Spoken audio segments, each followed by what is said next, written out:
ప్రియులారా, మన ప్రభు అయిన యేసుక్రీస్తు నామములో మీకు శుభోదయం. ప్రతిదినం ప్రభుతో అనుదిన ఆత్మీయ ఆహారం. జూలై 4. నేటి లేఖన పఠనం మత్తయి సువార్త 3వ అధ్యాయము 1 నుండి 17 వచనాలు. నేటి ధ్యాన లేఖనం మత్తయి సువార్త 3వ అధ్యాయము 16-17 వచనాలు.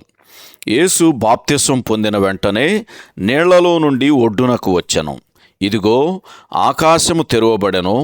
దేవుని ఆత్మ పావురము వలె దిగి తన మీదికి వచ్చుట చూచెను.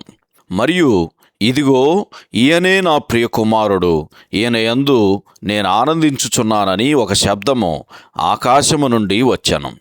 వ్యాఖ్యానాంశం: దేవుని ప్రియమైన కుమారుడు. వ్యాఖ్యానాంశం: దేవుని ప్రియమైన కుమారుడు. వ్యాఖ్యానం: ఒక ముఖ్యమైన వ్యక్తికి ముందుగా ఒక రాయబారి వెళ్ళినట్లే బాప్తిసమిచ్చి యోహాను రాజు యొక్క రాకను గూర్చి ప్రకటించాడు. అయితే తమ పాపముల విషయంలో నిర్లక్ష్యపు వైఖరి కలిగిన ఆ ప్రజల మధ్యలో ఆయన తన స్థానాన్ని పొందలేకపోయాడు. కాబట్టి యోహాను మారు మనస్సు పొందమని పిలుపునిచ్చాడు. మరోవైపు స్వనీతిని ఆధారం చేసుకొని వచ్చిన పరిసయ్యులు, సద్దూకయ్యులకు యోహాను తీర్పును ప్రకటించాడు. ఆయన చెప్పుల వారును విప్పుటకైనను యోగ్యుడను కానని యోహాను తలంచాడు.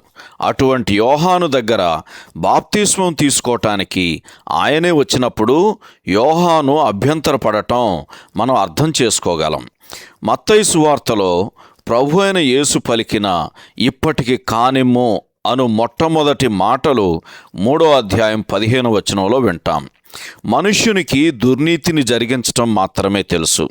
అయితే ఇప్పుడు దేవుడు క్రీస్తులో నీతి యావత్తు జరిగించే సమయం ఆసన్నమైంది. రోమపత్రిక 10వ అధ్యాయం 3వ వచనం ఈ సందర్భంలో చదవండి. గనుక అతడు అలాగు చేసెను అని యోహానును గురించి చెప్పబడింది. రక్షకుడు తన ఇష్టానుసారముగా మనలో తన కార్యము చేయనివ్వటం ఎల్లప్పుడూ మన సొంత మేలు కొరకే కాదా? ప్రభు అయిన యేసు నీటిలో నుండి వెంటనే పైకి వచ్చాడు. ఎందుకంటే ఆయన ఒప్పుకోవలసింది ఏమీ లేదు. చూడండి, ఆయనను గూర్చి 2 అంతల సాక్ష్యం ఇవ్వటానికి ఆకాశం తెరవబడింది. పూర్వకాలములో రాజును అభిషేకించటానికి నూనెను పోసినట్లే పరిశుద్ధాత్మ ఆయన మీదకి దిగివచ్చాడు. అదే సమయంలో ఆయన తన తండ్రి వలన అద్భుతమైన ప్రేమపూర్వక సందేశాన్ని, ఆమోదాన్ని పొందాడు. సహోదరుడు జాన్ కోక్లన్ శుభములతో వందనాలు. ఈ సందేశాలకు సంబంధించి కానీ, బైబిల్కు సంబంధించి కానీ మీకేమైనా ప్రశ్నలు ఉంటే ఈ క్రింది నంబరుకు వాట్సాప్ ద్వారా పంపించండి. మీ ఆత్మీయ క్షేమాభివృద్ధి కోసం అనుభవజ్ఞుల ద్వారా జవాబులు అందించబడతాయి.